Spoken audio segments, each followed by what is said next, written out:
another Humble Experience episode. Today we are going to be making easy venison jerky. So I brought in my friend Michael to run us through the process of how to do this. Making my own at home for the past 15 years. All right. And is there any equipment we need that's special or um, Yeah, absolutely. Equipment's real essential to making this type of jerky. What I did is I bought a kit at Cabela's that had everything in it. You could buy a jerky making kit online, any sporting goods store, maybe even eBay or Amazon, something like that. The one that I prefer has the jerky gun, which looks like a caulking gun. And it also has cooling racks and racks that you put in the oven. That's why I like the kit, because it has everything in it. And that way it's easy to do at home, real simple. so what ingredients do we have to use with this? Well, that's a great question because you could use a lot of different ingredients. So you can actually use regular ground beef if you wanted to, just to do like a regular jerky. Because we're doing venison, obviously we're doing venison. And when I have my venison process, I do it with beef suet. So there's a little bit of beef suet. It's about a 90-10 mix, so that way it doesn't dry out. So with that, you need to have the meat, obviously, and you need to have the seasoning. And what I like to do for an easy jerky recipe is High Mountain jerky seasoning. And you could get it at any sporting goods store. You could get it online. You could get it at their company's website. They have really good flavors, and it's real easy to do. Okay. That you started this last night? Correct, I did. So the process with this is it takes about 24 hours to do a batch. So the process is you mix your meat with the seasoning, and you want to do it 24 hours prior to making it, at least overnight. And the reason for that is because you want the curing salt and the seasoning to really mix with the meat, so that way you have a nice balance.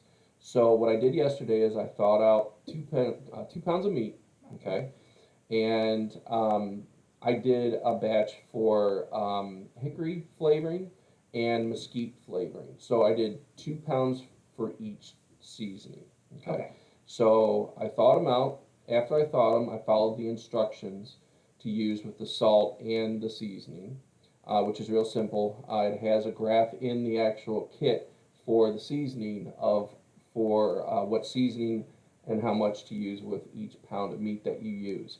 So with that, I did that, mixed it together, and then I let it cure overnight in my refrigerator. So now I have the dehydrator, so we're going to use that instead of the oven today.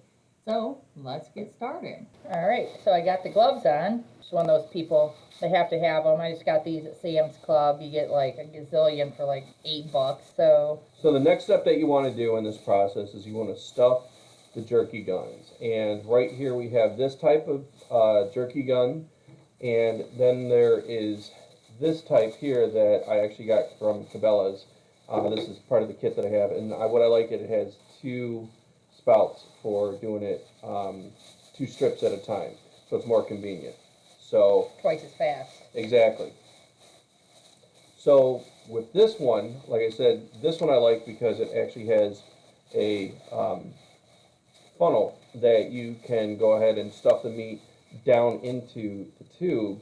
And what I like about it too is it has a plunger, so that way there's no air pockets through here, so that way it's all consistent.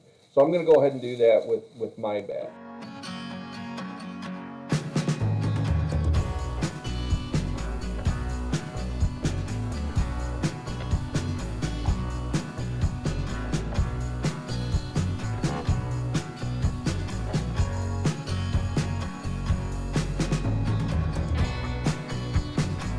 The other thing I want to mention too is when you are mixing the seasoning with the meat, you'll notice that the meat is it turns into like a sticky consistency. You want that. That's what it says in the instructions, to mix it either until it gets really sticky or 5 minutes, which is usually, it's about the same. And those are the instructions that are in the kit, in the seasoning kits, right? That's correct. If you get an air pocket, like with mine here, you can see there's an actual little area right over here that's an air pocket. That's fine because when you use your jerky gun, it has a plunger in it. So you just want to take it nice and easy when you are using the plunger, so that way the plunger will push it all into one consistent strip. So while she's finishing up hers, I'm going to start using mine on the racks for the dehydrator. So it's just like using caulk. If you've done caulk before on a project, it's the same type of thing. And you just want to use a little bit of, you don't want to use too much pressure because then it's going to scoot on out.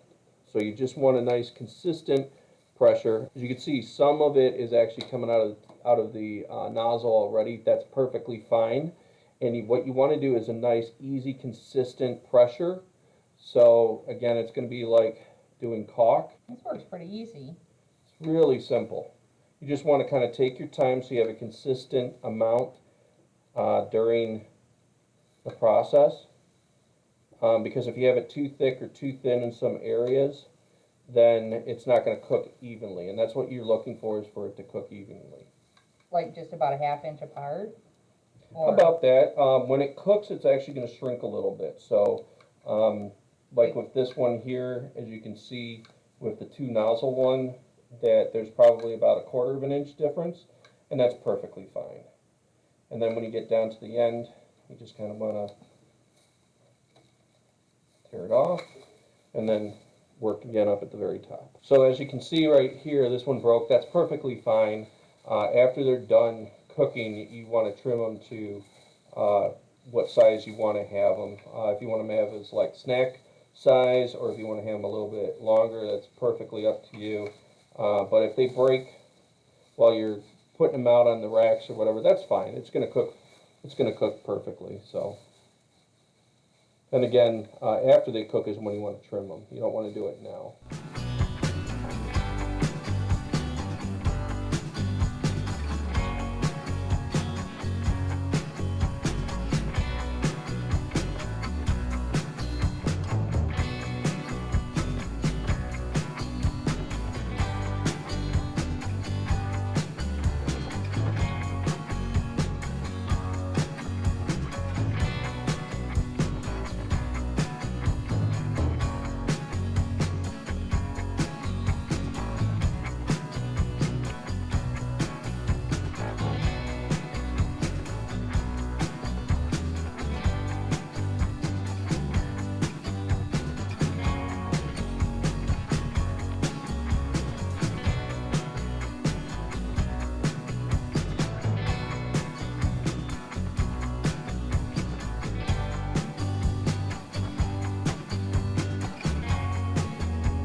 If you don't have one of these jerky guns, what you can do is there's actually instructions of putting it between two pieces of wax paper and using a rolling pin and roll it out so it's thin like these here. And then all you do is you just cut them into strips, and then you take the wax paper off and you place it onto your rack for the oven or dehydrator rack. So you don't necessarily have to have one of these to do this, but this makes it a lot easier. Okay, so we have everything put in the dehydrator. Like I said, mine has temperatures. So we're going to put it in here, put it on 165, and then we're going to come back and check it here in about an hour, hour and a half. Okay, we're back, and we had the dehydrator going on 155 degrees for about 4 hours.